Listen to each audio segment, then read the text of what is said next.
मुखी बोला दत्त वारंवार तेरे तुम सुख होईल अपार दत्त दया सागर आरभाव स्त्रिया पुत्र संसारा गुंतशी पामरा तेरे तू अघोरा पावशील तेरे तुम सुख होईल अपार दत्त दया सागर अचवावा एका जनाधने चित्ती रत्न पाया दत्त रूप काय होईल त्याची तेरे तुम सुख होईल अपार दत्त दया सागर आचवावा विठ्ठल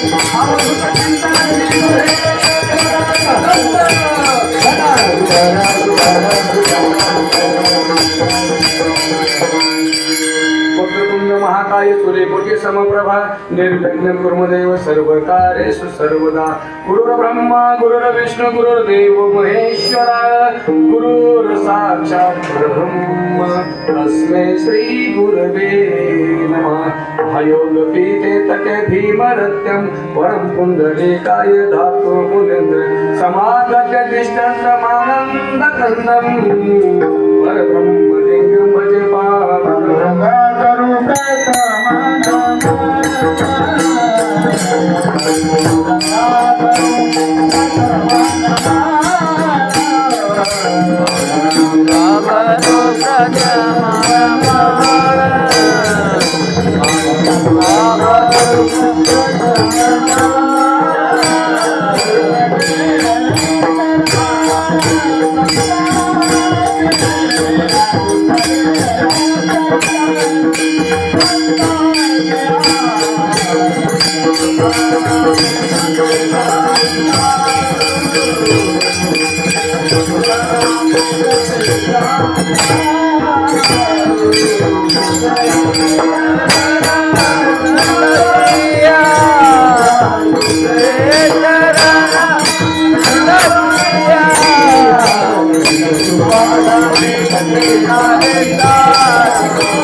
प्रथम नमन दुसरे चरण संतांच्या त्यांच्या कृपादाने कथेचा विस्तार बाबाजी सद्गुरु दास ओम ब्रह्मानंदम परमसुखदम केवलम ज्ञानमूर्ती द्वंद्वादितं गगन सदृशं तत्त्वमस्यादिलक्षणम् एकं नित्यं विमलमचलं सर्वादिसाक्ष्यभूतं भावातीतून त्रिगुणते सद्गुरुं तं नमामि सद्गुरुं तं नमामि ज्या ठिकाणी हे मनाई माझे त्या ठिकाणी निज रूप तुझे मी ठेवतो मस्तक ज्या ठिकाणी तेथे तुमचे सद्गुरु पाय दोन्ही जयांचे केलिया स्मरण होय सकळ विद्येचे अधिकरण तेचे बंधू श्रीचरण श्री तुझे ते नमस्कार ओम नमो ज्ञानेश्वरा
ज्ञानेश्वरा करुणा करा दयाळा तुमचा अनुग्रला धरो भावर झालो चराचरी आता माझ्या भाव अंतराय नको देव भागाले ते करीतो तुझे नाम उच्चारितो माझी वाणी तुझे निगुण नाम ऐसे देई प्रेम काही कर वचनायिका कमलापती माझी रंगाची गती कर जोडितो पती काही मस्तक माझे पाया मस्तक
या वारकरी संताच्या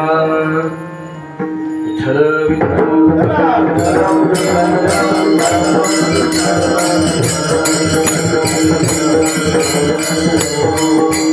लागून या पाया जना विनवितो लागून या पाया जना विनवितो मुखी बोला दत्त वरवार तेने तुम्हाला होईल अपार दया सागर आठवावा प्रस्तुता प्रसंगी तुम्हा सर्व संत सज्जन मायबापाच्या सेवेसाठी घेतलेला अभंग पैठण निवासी शांती ब्रह्मन एकनाथ महाराजांचा 4 चरणांचा आणि दत्त जन्माच्या स्वरूपून दत्त जन्माच्या विधीला आपल्या ह्या सेवेसाठी घेतलेला हा अभंग एकनाथ महाराज आहे. एकनाथ महाराज म्हणजे शांतीचे एक बळे सागर आहे. पहा शांती ब्रह्म एकनाथ महाराज म्हणून त्यांना म्हणतो. असे एकनाथ महाराजांचा हा दत्त महाराजांच्या विषयी वर्णन करणारा सुंदर असा विठ्ठल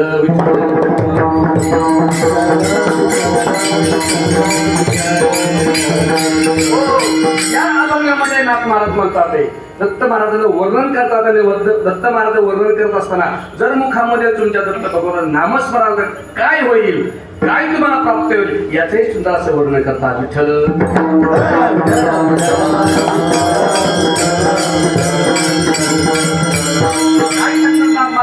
नाथ महाराज लागुने या पाया जना विनवितो मुखी बोला दत्त वारंवार. म्हणजे जनाच्या पायाला लागण्यासाठी संत पाया पण म्हणजे एवढा पण श्रेष्ठ का महाराज नाही ना, पण काहीतरी स्वरूपानुसार असतंय. म्हणून दत्त महाराज नाथ महाराज म्हणतात की लागुनी या पाया जना विनवितो मुखी बोला दत्त वारंवार. आपल्याला नेहमी सांगतो ते देवाचं भजन करा, भक्तांचं भजन करा, नामस्मरण करा. पण आपण ऐकलं का हे कंट्रोल नाथ महाराज म्हणते तुम्हाला पायाला लागून सांगतो, तुम्ही काय करा मुखी दत्त दत्त म्हणा. आणि काय होईल त्याच्याने मग तेने तुम्हाला सुख होईल अपार. महाराज म्हणतात की या तुम्ही जर मुखामध्ये दत्त दत्त नामस्मरण केलं, विठ्ठल विठ्ठल नामस्मरण केलं, माऊली माऊली नामस्मरण केलं, तर ह्या नामस्मरणाचं आहे तर ते काय म्हणतात ते याने तुम्हाला सुख होईल अपार, अपार सुख होईल.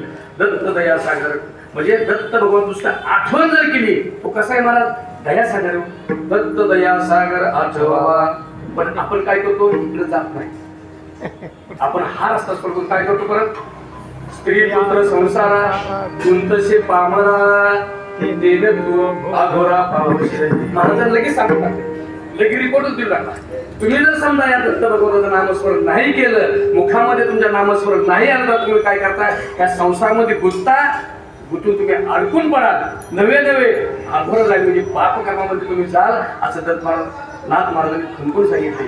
मग काय करा परत ते सांगतात महाराज. नाथ महाराज म्हणतात एका जनार्दनी दत्त पाया जर शब्द तुमच्या चित्तामध्ये दत्त भगवंताचं नामस्मरण आलं तर त्यांनी काय सांगितले महाराज शेवट अतिशय उत्तम म्हणा. दत्त रूप काय होईल प्रत्यक्ष दत्त होऊ शकतो.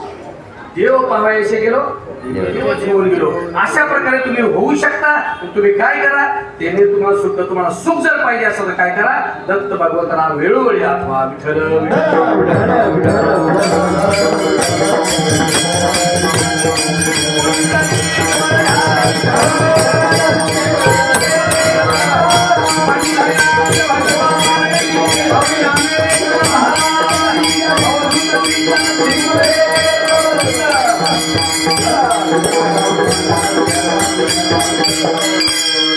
सेवेला सुरुवात केली थोडासा पर्याय झाला मग त्याचा अध्ययन करत असतो. आज तसं पाहायला गेलं तर आज दत्त जन्म आहे संध्याकाळी 6:30-6 वाजता. परंतु या दत्त भगवंताची मूर्ती ह्या घरामध्ये येण्याचं कारण महत्वाचं आहे मला. आणि या ठिकाणी कीर्तनाचं नियोजन करतं म्हणजे असं की आमचे उत्तम असे पेटी वाजवणारे उत्तम मामा साने यांचे चिरंजीव दिगंबर उत्तम साने हे दर गुरुवारची न चुकता मला पौर्णिमा गुरुवार न चुकता अजून सुद्धा ते नारायणपूरला जातात. काही काम असू द्या पण एकही गुरुवारची चुकवत नाही नारायणपूरला. म्हणजे दत्त भगवंताची हे जे अखंड केलं त्याने पारायण म्हणाय काय हरकत आपल्याला. त्यांची जी सेवा आहे त्या सेवेमुळं अक्षरशः दत्त भगवंताने आपण म्हणतो ना तुझ्या दाराने तुम्ही दत्त भगवंत प्रत्यक्षात इथं आले आणि त्यांनी या ठिकाणी सेवा केली. आज त्यांनी दररोज दर दत्त जयंतीला या ठिकाणी महाप्रसाद असतो आणि त्यांच्या अंतःकरणामध्ये भगवंताने काय त्यांना सांगितलं माहित नाही. त्यांनी सहज विषय घेतला. मला वाटतं आपण महाराजांच्या मंदिरापाशी होतो पादुका देवस्थान. त्यांनी सांगितलं की महाराजांमध्ये आपला कीर्तनाचं नियोजन करायचं काय करावं लागेल. मला काय करा आपले मंडळी सगळे आहेत पण परंतु आज दत्त जयंतीमुळे सगळे बिजी आहेत कोण सापडणार. म्हणजे मी तिथं जाऊन महाराजांना पहिले विचारतो परंतु महाराजांना विचारतो त्यांनी जर येस मध्ये तर मग तुम्हाला लगेच फोन करतो. पण योग असं दुधात सागर अशी पडली यांना सांगायला गेलं पण काय करून तिथं मला तिथंच होते म्हणून दोघंही होते. मला आता काय चांगली गोष्ट आहे. मग त्यांना विचारलं असंच आहे. मग महाराजांना फोन केला दिगू बोलणे फक्त 10 ते 15 मिनिट नव्हतं म्हणजे काही अडचणीमुळं नंतर निरोप दिला. पण सांगितलं की आपला कीर्तनाचा कार्यक्रम करायचा आहे. मग कीर्तन करायचं कुणी बबन महाराज करायचं की कुणी करायचं मग कुणीही करा म्हणजे मग मामामध्ये असू दे म्हणजे या वर्षात पुढची सुरुवात आहे. सुरुवातीला जरा कच्च होतं त्यामुळे तुम्ही केलं आहे मला पुढच्या वेळी जरा चांगला मोक वाढेल नंतर बबन महाराज बघू शिके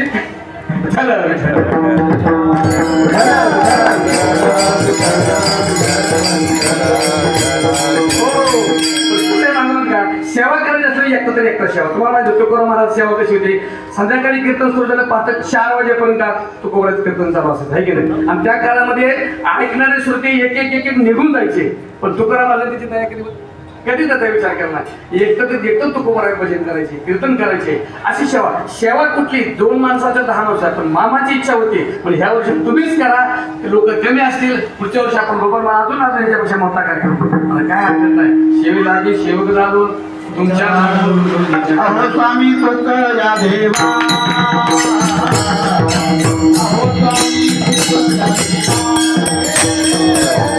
अहो स्वामी तुकया देवा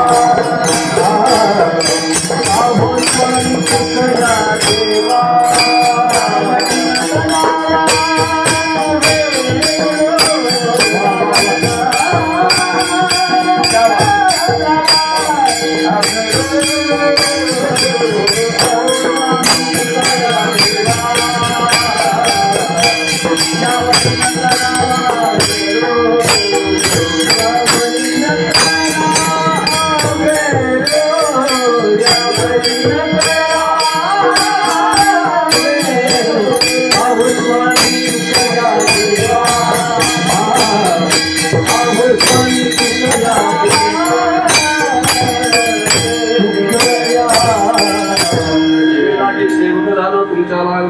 स्वामी या देवा संध्यावर नका वेळो.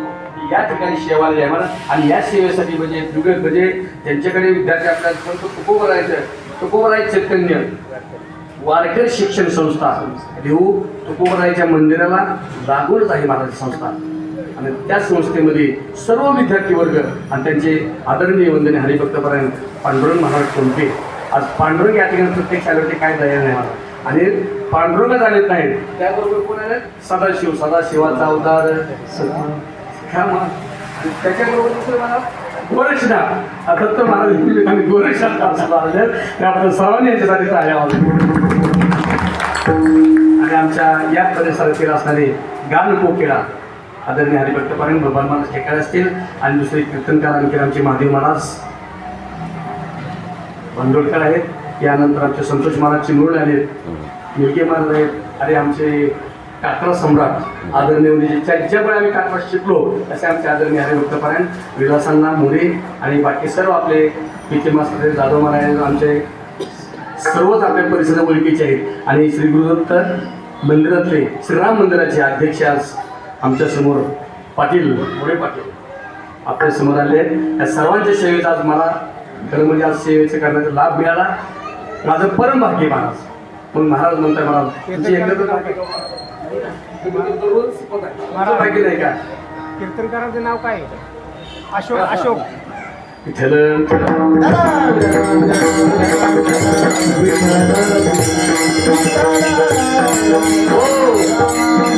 या ठिकाणी भाग्य एकटाच कीर्तन करायला जन्माला आलेल्या प्रत्येक एक योनी कोटी कोटी फेरा तेव्हा मनुष्य म्हणजे 84 लक्ष योनी फिरून फिरून जेव्हा मानवदेह प्राप्त होतो आणि त्या मानवदेहाला प्रत्येकाचे भाग्य मग प्रत्येकाचा भाग्य पण प्रत्येकाच्या भाग्याला हेच वाटायला असं नाही मला म्हणून नुसतं जन्म मिळून उपयोग नाही मला तो जन्म मिळाल्यानंतर कुठे मिळाला ह्याला पण खूप महत्व आहे भरतखंडी नरदेह प्राप्ती इतकं परमभाग्याची संपत्ती भारतामध्ये आपला नरदेह मिळाला पण आपल्याला जर पाकिस्तानात मिळाला असं तर हा भाग्याचा थांबून असता मला म्हणून भरतखंडी नरदेह प्राप्ती इतकं परमभाग्याची संपत्ती त्याच्यानंतर दुसरं मला तो महाराष्ट्रात मिळाला महाराष्ट्रामध्ये का महाराष्ट्रामध्ये महाराज अखिल जास्तीत जास्त संत जर कुठे जन्माला आले असतील तर ते फक्त आणि फक्त महाराष्ट्रामध्ये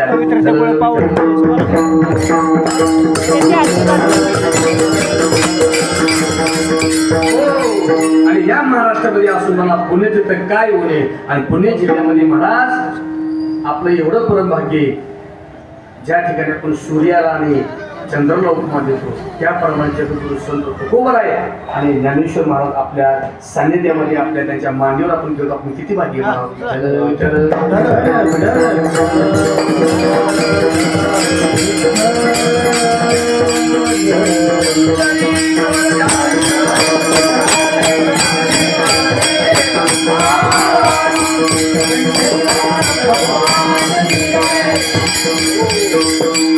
म्हणून या ठिकाणी सर्वांचा मिळालाय सर्वांची सेवा करण्याचे माझे भाग्य मिळालं मी परम भाग्य समजतो मला या ठिकाणी कीर्तनाला सुरुवात करण्यापूर्वी नाथ महाराज काय सांगतात लागून या पायात जनावी नवितो म्हणजे जनाला विनंतर महाराज या ठिकाणी दत्त महाराजाचं वर्णन असं सुंदर केलंय महाराज पण सुरुवातीला वर्णन करत असताना या ठिकाणी 3 गोष्टीला जास्त महत्त्व दिलं पाहिजे कुठल्या 3 गोष्टीला? आपण साधारण कीर्तन जर करायचं म्हटलं किंवा भजन करायचं म्हटलं 3 गोष्टीला महत्व आहे महाराज. लावणी, मृदंग, श्रुती, ताल, घोष, शिव ब्रह्मरस आवडी, शिव ब्रह्मरस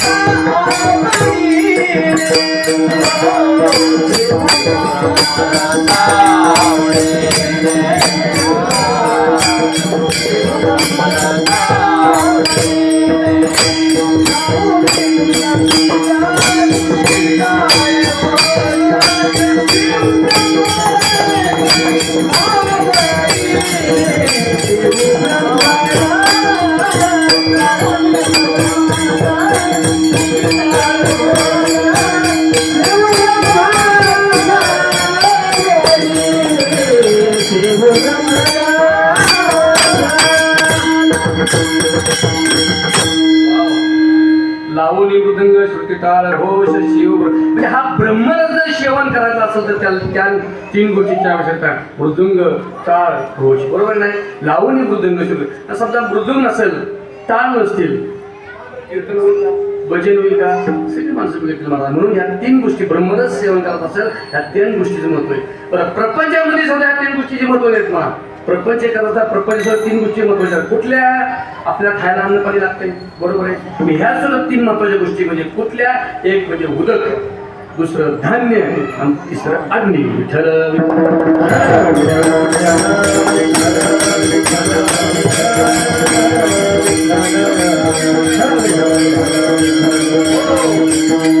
उदक नसेल तर अग्नी असून उपयोग नाही. उदक अग्नी असून जर ते असेल पण धान्य नसेल तर खाणार काय?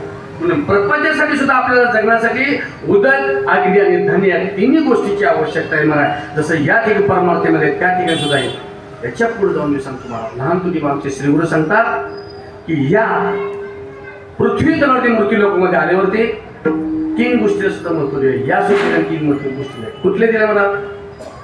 ही जर पृथ्वी चालायची असेल तर त्याला उत्पन्न करायला लागतोय, त्याचा वाढवणारा लागतोय आणि मृत्यू करायला पण लागतोय.